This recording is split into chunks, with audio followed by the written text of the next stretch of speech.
Everyone, welcome to my YouTube channel. आज की इस वीडियो में हम पढ़ेंगे सिंटैक्स पार्ट 2 यानी कि बेसिक इंग्लिश ग्रामर। और ये ग्रामर सभी के लिए इम्पोर्टेंट है। मैं आपको बता दूं कि इंग्लिश को जितना इजी आप समझते हैं उतना इजी है नहीं। एक्चुअल में इसकी ग्रामर जो है वो बहुत कॉम्प्लिकेटेड है। We have to know various rules. हमें कई सारे नियम आना चाहिए, वो नियम जो ग्रामर के हमारी इंग्लिश को करेक्ट बनाते हैं।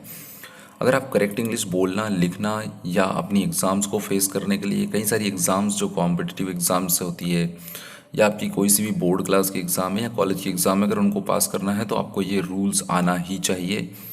क्योंकि जो भी ग्रामेटिकल पोर्शन होता है वो इसी तरह की ग्रामर से आता है। तो हम सब्जेक्ट वर्ब एग्रीमेंट के बारे में बात कर रहे थे। पहले पार्ट में हमने देखा कि किस तरह से सिंगुलर और प्लूरल का जो नियम हम सीखते हैं वो नियम के कुछ अपवाद भी हो सकते हैं। उसकी लिंक भी पार्ट 1 की मैं इस वीडियो के डिस्क्रिप्शन में डाल दूंगा, वो आप एक बार ज़रूर देखिए। आज की इस वीडियो में हम कुछ डिफरेंट टाइप के सेंटेंसेस देखेंगे जिनमें कुछ नया कनेक्शन होता है या कुछ नए तरीके से होगा। इसके दो रूल हम आज देखने वाले हैं। इंग्लिश में कुछ सेंटेंसेस ऐसे होते हैं जो नाउन से स्टार्ट तो होते हैं, परंतु उनके बाद एक प्रीपोजिशन आ जाती है और प्रीपोजिशन के बाद फिर नाउन आता है और फिर वर्ब आता है, या फिर ये सिलसिला आगे भी चल सकता है, यानी कि noun plus preposition plus noun plus preposition और फिर नाउन। तो ऐसे सेंटेंसेस में जब हम देखते हैं कि दो तीन नाउन होते हैं, प्रीपोजिशन बीच में आ जाता है, तो फिर वर्ब हम क्या लगाएं। और अक्सर हम यहाँ पर गलती कर बैठते हैं कि यार यहाँ पर वर्ब का फॉर्म क्या आएगा, यानी कि वर्ब सिंगुलर सब्जेक्ट के अकॉर्डिंग आएगी या प्लूरल सब्जेक्ट के अकॉर्डिंग आएगी। तो इसके लिए यहाँ पर मैं आपको दो रूल बताने वाला हूँ। ठीक है, दोनों ही रूल आप ध्यान से देखिए और निश्चित तौर पर ही आपको एक के बाद एक दोनों ही बेटर वे में समझ में आ जाएगा, क्योंकि बहुत अच्छे से मैंने यहाँ पर एक्सप्लेन कर दिया। रूल नंबर 1 पे चलते हैं। तो रूल नंबर 1 क्या कहता है कि ऐसे वाक्य जिनमें नाउन प्रीपोजिशन फिर नाउन आती है, इनमें जो वर्ब है हमेशा प्रीपोजिशन से पहले आने वाले नाउन के अनुसार लगाते हैं। यदि प्रीपोजिशन, इसका मतलब ये हुआ कि जो प्रीपोजिशन आपकी होगी उससे पहले अगर नाउन सिंगुलर है तो वर्ब भी सिंगुलर होगी, यानी कि सिंगुलर सब्जेक्ट के अनुसार आएगी। यानी कि ऐसे सेंटेंसेस में आपका जो सब्जेक्ट होता है वो सब्जेक्ट प्रीपोजिशन से पहले आने वाली नाउन होती है, और ये अक्सर नाउन ही होती है, प्रोनाउन नहीं होता है। तो कहने का मतलब है कि प्रीपोजिशन लगी है, प्रीपोजिशन के पहले अगर कोई नाउन है तो वो सिंगुलर है तो आपका सब्जेक्ट सिंगुलर होगा, और अगर वो प्लूरल है तो आपका सब्जेक्ट प्लूरल होगा। इसके बाद अगर हम प्रीपोजिशन अक्सर इसमें ऑफ होती है, उस ऑफ के बाद जो भी नाउन आता है या जो भी प्रोनाउन आता है वो हमेशा प्लूरल ही होता है। तो हम अगर ऐसी गलती करते हैं या ये समझते हैं कि प्रीपोजिशन ऑफ के बाद आने वाला नाउन या प्रोनाउन हमारा सब्जेक्ट है, तो हम टोटली गलत हो जाएंगे, क्योंकि हम वहाँ पर फिर कौन सी वर्ब का यूज़ करेंगे, हम वो वर्ब का यूज़ करेंगे जो प्लूरल के साथ यूज़ होती है। परंतु वो गलत हो जाएगा, क्योंकि हमेशा नाउन के प्रीपोजिशन के पहले आने वाला ही आपका सब्जेक्ट होगा। तो आपको ध्यान रखना है, अगर प्रीपोजिशन के आगे पीछे दोनों तरफ नाउन या प्रोनाउन हो, है ना, यानी कि पहले नाउन हो फिर प्रीपोजिशन हो और फिर नाउन या प्रोनाउन हो, तो उस कंडीशन में आपको ऑफ के पूर्व यानी कि ऑफ से पहले आने वाली जो नाउन है उसको अपना सब्जेक्ट मानना है। चाहे उसके बाद ऑफ के बाद प्लूरल आए या सिंगुलर आए, उससे कोई फर्क नहीं पड़ता है। ठीक है, इसके कुछ एग्जाम्पल्स मैं आपको बता देता हूँ जिससे कि सारी चीज़ क्लियर हो जाएगी। चलिए एग्जाम्पल देख लेते हैं। फर्स्ट एग्जाम्पल देखिए, the facts of the incident were not known. यहाँ पर देखिए ऑफ लगा है, ऑफ से पहले फैक्ट्स है। फैक्ट अगर है तो सिंगुलर और फैक्ट्स है तो प्लूरल, और ऑफ के बाद द इंसिडेंट लिखा हुआ है यानी कि वो सिंगुलर है, लेकिन हमने वर्ब जो लगाई है वो वर्ब लगाया है, यानी कि प्लूरल सब्जेक्ट के साथ आने वाली वर्ब हमने लगाई है। तो ये किसके अकॉर्डिंग लगी, यानी कि यहाँ पर आपका सब्जेक्ट क्या हुआ, द फैक्ट्स आपका सब्जेक्ट है। सेकंड वाला एग्जाम्पल में देखेंगे हम, the colour of these shirts is very bright. In shirt का कलर बहुत ब्राइट है। तो यहाँ पर जो कलर है वो आपका सब्जेक्ट होगा, क्योंकि वो ऑफ के पहले आ रहा है, तो इसलिए यहाँ पर मैंने वर्ब यूज़ करी है इज़। नेक्स्ट जो एग्जाम्पल है वो है the significance of these books is well known.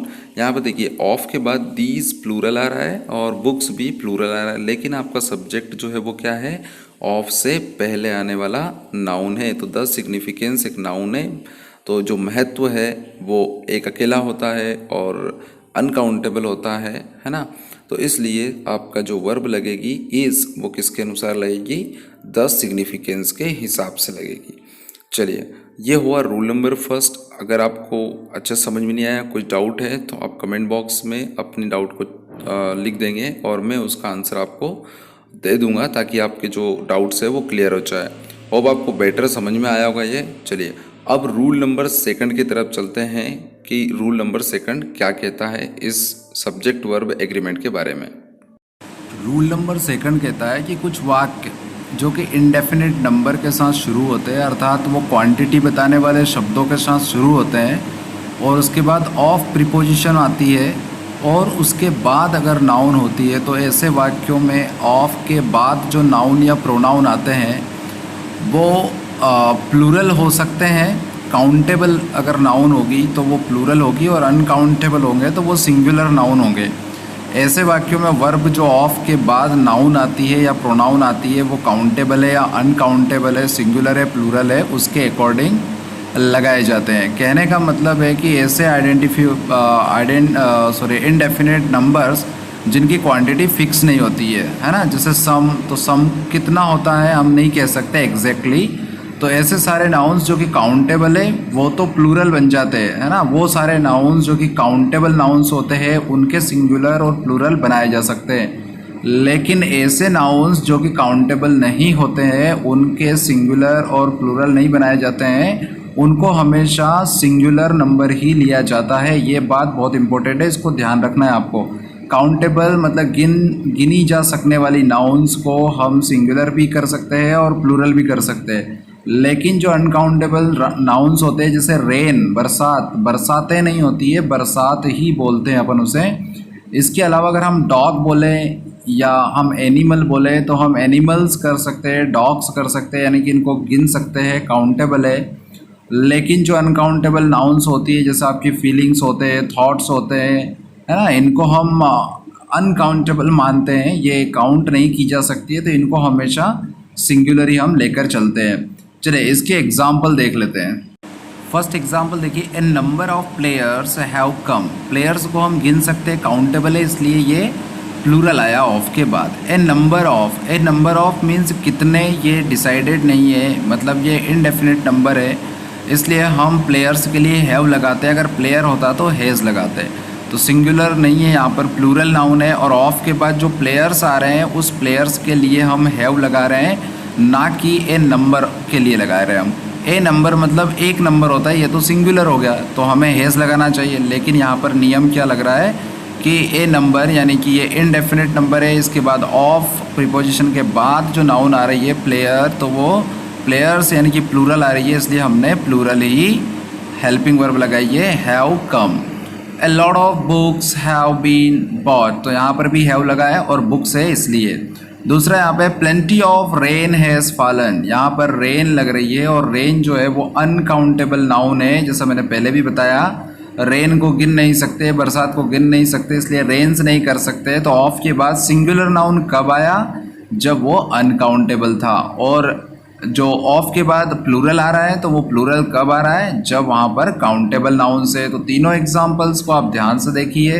A number of players, players plural है ऑफ के बाद। A lot of books, books यहाँ पे प्लूरल है क्योंकि वो गिनी जा सकती है। Plenty of rains, plenty means पर्याप्त है ना, तो रेन मतलब बरसात जो है वो ऑफ के बाद आ रही है और रेन को गिन नहीं सकते, इसलिए यहाँ पर क्या लगाएंगे हम, हैज़ लगाएंगे, और रेन सिंगुलर आएगी। ठीक है, इसके बाद यहाँ पर मैं आपको एक लिस्ट दे रहा हूँ जिसमें बहुत सारे वो इनडेफिनिट नंबर्स हैं जो अक्सर ऐसे सेंटेंसेस में आते हैं। एक के बाद इनको देख लेते हैं, उनको याद रखने की कोशिश करिए, बहुत ज़्यादा वो नहीं है। देख लेते हैं क्या क्या है वो। यहाँ पे पूरी लिस्ट है, केवल यही जो है इनडेफिनेट नंबर्स या क्वांटिटी बताने वाले नंबर्स होते हैं या शब्द होते हैं। A number of, a lot of, heaps of मतलब ढेरों, है ना। प्लेंटी ऑफ मतलब पर्याप्त, एक क्वार्टर ऑफ मतलब चौथा हिस्सा, 2/3 ऑफ मतलब कि 2/3, 3/4 मतलब 3/4, मोस्ट ऑफ ज़्यादातर, सम ऑफ मीन्स कुछ, मास ऑफ मतलब बहुत ज़्यादा क्वांटिटी में, मेजोरिटी ऑफ मतलब ज़्यादातर, माइनॉरिटी ऑफ मतलब कम से कम जो होते हैं वो, पार्ट ऑफ मतलब कुछ हिस्सा, परसेंट ऑफ मतलब यहाँ पर कुछ परसेंट, प्रोपोर्शन ऑफ मतलब के इक्वल, ऑल ऑफ मतलब लगभग सब, बोथ ऑफ मतलब दोनों ही, है ना। रेस्ट ऑफ मतलब बाकी के बचे हुए, रिमाइंडर ऑफ यहाँ पर भी उसका मतलब है कि बाकी शेष जो है वो, ए टोटल ऑफ मतलब कुल, हाफ ऑफ मीन्स आधे, मैनी ऑफ काउंटेबल के लिए यूज़ होता है ना। कई सारे, मच ऑफ मतलब अनकाउंटेबल के लिए होता है, बहुत सारा, ए हैंडफुल ऑफ मीन्स एक मुट्ठी भर, एक गुड डील ऑफ एक बहुत अच्छा अमाउंट, है ना।